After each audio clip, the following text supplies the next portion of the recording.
Tired of struggling against tough enemies in Warframe? Want to unleash the true power of your favorite weapon in Warframe? Then this video is for you. We're diving deep into how to create the most OP builds for all your guns and melees, giving you the knowledge to dominate any mission, no matter the challenge. So, let's cut any long introduction and begin this video. Now, let's begin with guns. First of all, you will need to determine whether your gun has an area of effect damage. Guns in this game can deal direct damage on projectile hit, and there are some that can also deal damage through its explosion. Just take, for example, the Latum. It has direct damage, and it also deals explosive damage after a direct hit on an enemy. This is important knowledge because galvanized mods don't boost the damage of any AoE weapons in the game. Galvanized mods are some of the best mods in Warframe that boost your damage. This is because it gives your weapon bonus damage per status type you inflict to enemies. If you have a good priming weapon, those weapons that can inflict multiple statuses fast, then the greater the damage boost from galvanized mods. However, area damage, or those we will call in this video as explosions, don't benefit from galvanized mods. Now, players are undecided on putting these mods or not on some weapons sometimes. Let's take for example Latum again. Like I have said, this has both direct hit and explosion damage. While the radial damage will not benefit from the boost, the direct hit will definitely get a huge buff, especially if you're using primer warframes like Sarin or Citrine. However, I strongly recommend you to stay away from galvanized builds for Latum. This is just a personal opinion, but your Latum build will more efficient with Pistol Elementalist in your build, as this mod works on both radial and direct hit. Also, there's the option to give it more total damage through 90% elemental mods, or their prime version, such as primed heated charge or primed convulsion. The gun has high status chance, and it gets super busted when you factor in the devouring attrition perk that gives massive 2000% damage to non-critical hits. If you have a sweet Riven mod with negative critical chance stats, then your Latum will be godlike in this game. Another thing that you should consider is diminishing returns in Warframe. Diminishing return in Warframe means that the more you stack a certain effect, the less benefit you get from it. This system is used to keep things balanced, so players can't become too powerful by stacking one thing over and over. You'll mostly see this with things like crowd control, status effects, or bonus stats from mods or abilities. This applies to modding. Say you're building for raw damage in your weapon. After a point, each extra mod gives you less value than before. You'll still get stronger, but not by as much as you did earlier. This system pushes players to mix things up instead of just stacking one stat. Diminishing returns keep Warframe balanced, even when you have powerful gear and builds. So for example, if we put Magnum Force and Hornet Strike in our Latum, the pistol will have huge raw damage boost, but it won't have better damage output. This is because damage mods stack additively with each other and other damage mods. But if you put critical mods, elemental mods, and faction mods, then your Latum build will be so much better in my opinion, as mixing different variety of damage boosting mods will stack multiplicatively. Also, do remember that raw damage can also be applied outside of mods in the game. Say for example, if you will equip secondary Deadhead that boosts the damage of your Latum, then you can remove Hornet Strike in this build and add another elemental mod, or a faction mod if possible. Honestly speaking, I just ended modding for Hornet Strike in most of my builds sometimes, because it gets tiring to replace faction mods when facing other enemy faction. But when it comes to optimizing builds, then it's the best thing to do, compared to just stacking raw damage boost. By the way, critical and status mods are pretty straightforward. You should mod for critical stats when your weapon already has good base critical chance. The general rule is that when a weapon with at least 20% crit chance is usually worth building for crit. 15% base critical chance is also acceptable for me if it has good fire rate, but anything lower than that will need too many mods just to be decent, and you're better off going for status or raw damage instead. Start with mods like Point Strike, or primed mods like Primed Pistol Gambit on the weapon type. Pair critical chance with critical damage mods like Vital Sense or Organ Shatter to get the most out of your hits. If you land a crit, you want it to hurt. Also consider your Warframe and buffs. Some frames like Harrow, Wisp, or Citrine can boost your crit stats. Arcane Avenger and certain companions help too. If you're getting free crit boosts, even a mid-tier weapon can suddenly shine with crit mods. So always check your full setup before you decide if it's worth going full crit or not, especially if you have something like Wrathful Advance in your Warframe build that gives additional critical chance bonus to all your melee weapons. You should mod for status chance when your weapon has a high base status, usually 20% or more. Status chance decides how often your hits apply effects like slash, heat, or viral. If the base number is too low, even the best mods won't help much. You'll waste slots trying to force it to work. Status mods shine on fast-hitting weapons like shotguns, automatic rifles, and melee with high attack speed. Well, shotguns are not fast, but it can produce more hits, which we will talk later. More hits mean more chances to trigger effects. Mods like Rifle Aptitude status chance, but they're not always enough on their own. It's better to use elemental mods that both raise damage and help trigger status, like Hellfire, Infected Clip, or Voltaic Strike. Go for status builds when you want to deal with high-level enemies or armor. Effects like Viral, Corrosive, or Slash help you shred health and armor fast. Some enemies are easier to kill with the right status effect than with raw damage. If your weapon hits fast and has good base status, build it for status. If not, you're better off focusing on crit or raw damage instead. However, Corrosive won't do that much damage, and you can always consider even Gas right now, due to the fact that there are lots of options in Warframe to fully strip the armor and shield of enemies. In fact, Toxin and Blast are really great when it comes to damage dealing against crowds right now. If the base status chance is 10% or lower, then it's best that you lean towards 90% elemental mods or their prime versions to boost the total damage of the weapon. In most cases, low status chance weapons tend to have higher critical values, so it will still be a great weapon when modded well.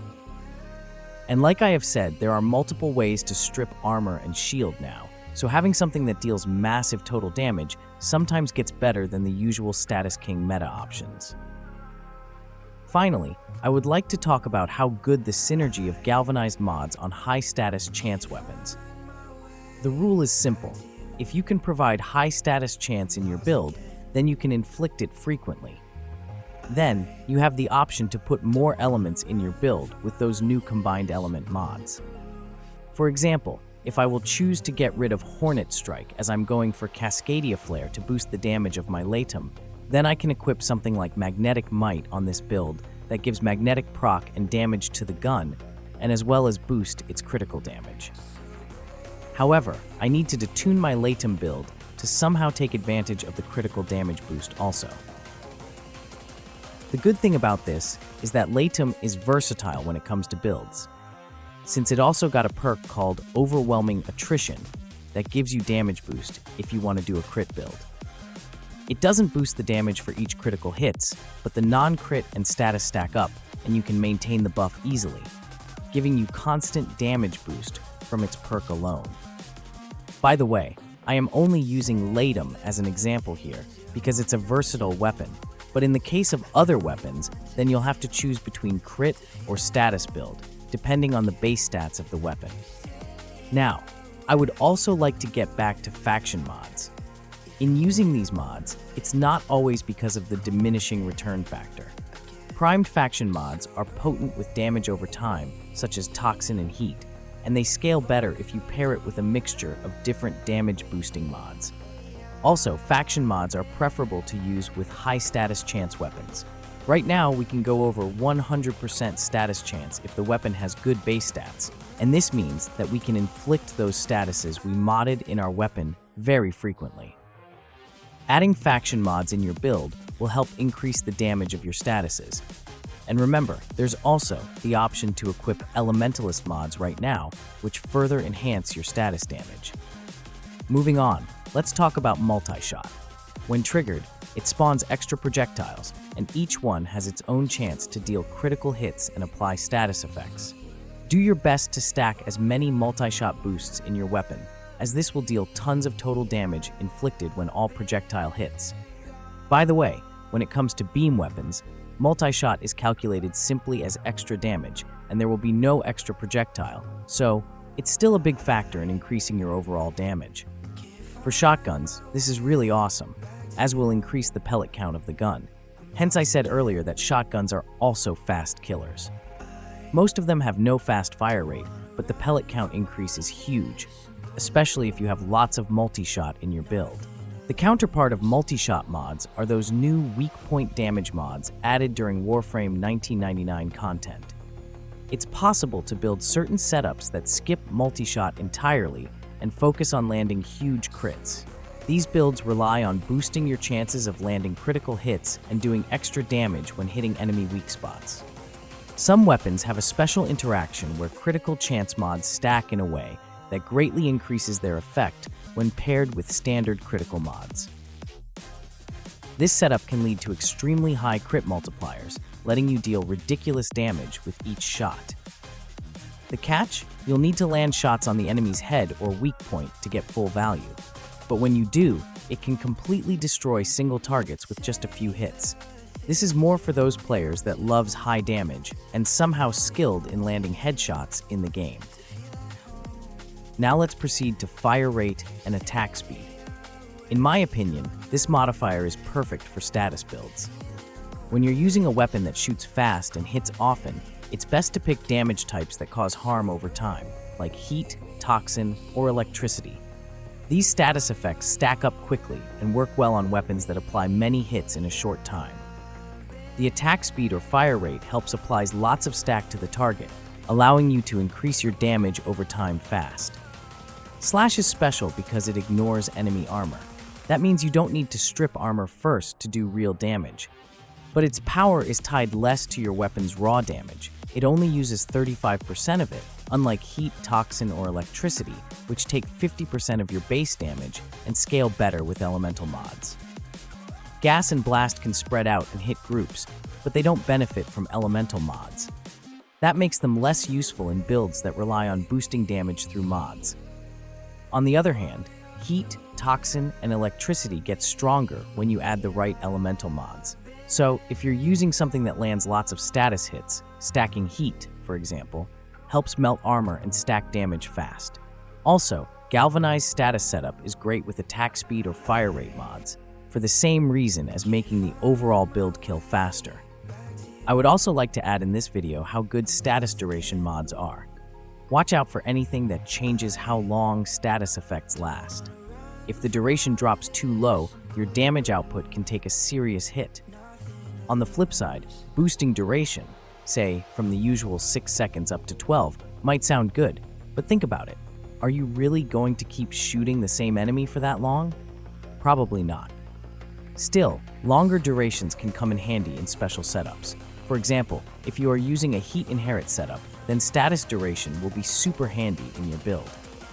There are also cases wherein primer guns are also great with status duration, as the statuses you inflicted will stay longer in the target. Also, I would like to add yet another quality of life improvement mods for your weapons, and these are the projectile speed mods. For guns that fire projectiles and suffer from damage drop-off over distance, faster projectile speed helps extend how far they can go before losing power. Adding a mod to boost this speed is a good idea, especially on short-range weapons like the Arcaplasmor. Next, punch-through mods are passive effect that lets your shots pass through enemies and keep going if there's enough range. This doesn't boost damage against a single target, but it helps hit more enemies with one shot, which can speed up crowd clearing. Some weapons, like the Nadaruk, come with unlimited punch-through built in. For beam weapons that chain between enemies, adding punch-through often increases how many targets the beam can jump to. While it doesn't make your hits stronger, it adds utility by making it easier to hit multiple enemies at once. Now, this is important, and I want to talk about the mods like Hunter Munitions. If a weapon has a strong crit chance, around 70% or higher, you can try using the Hunter Munitions mod. This mod gives you a 30% chance to inflict slash damage when you land a critical hit, even if your weapon isn't built for status. However, since enemy health pools were increased in a recent update, this mod isn't as strong as it used to be. It still works fine on mid-level enemies, but falls off at higher levels due to its low proc rate.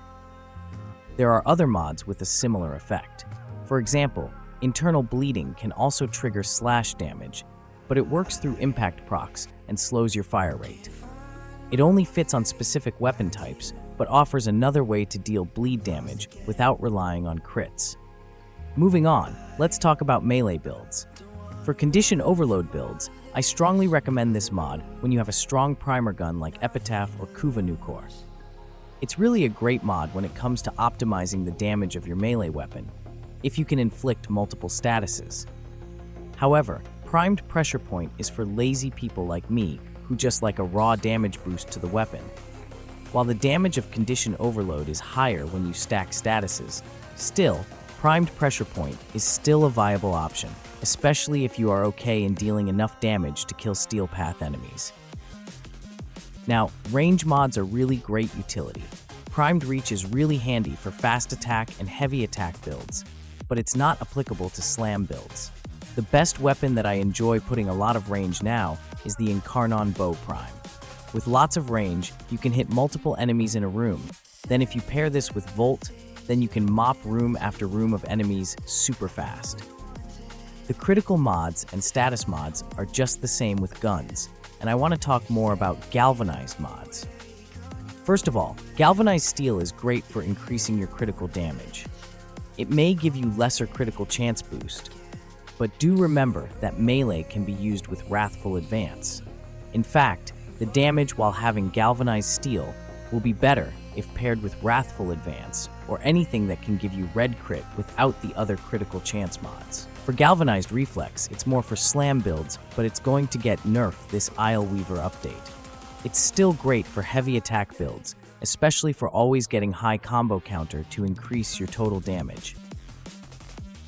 Finally, the galvanized elementalist is great for damage over time builds, as it both increases your status damage and your status chance for your melee weapon.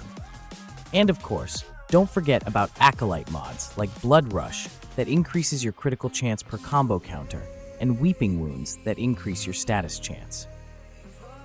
By the way, take note that some weapons can apply status effects every time they hit, no matter what their status chance is. Glaives and certain other gear come with this built-in behavior.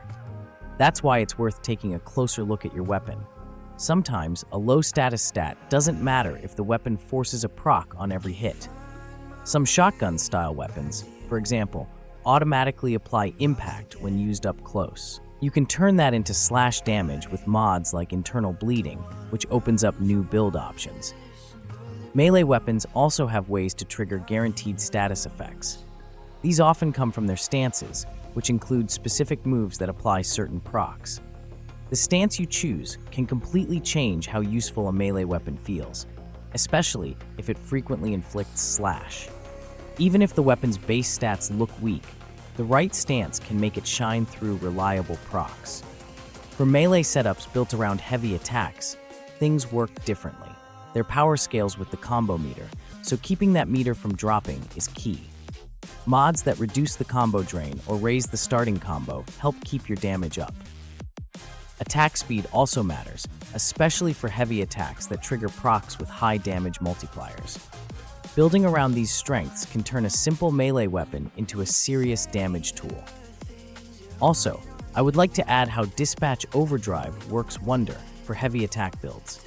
The extra movement speed after a heavy attack hit makes you feel like a real ninja, especially that it works when you are doing parkour moves. However, if you are doing heavy attack builds, then the Exiolus mod slot is always reserved for Tennokai mods.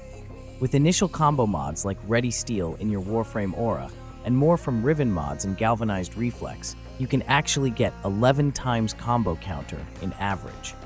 This means that you'll only need to hit a few enemies until max combo count to get the full bonus damage from crit and raw damage into your heavy attacks. Honestly, combo duration mods right now are somewhat obsolete, because we got Naramon Focus, and we also have Dexterity Arcanes, which provides you 15 seconds combo duration.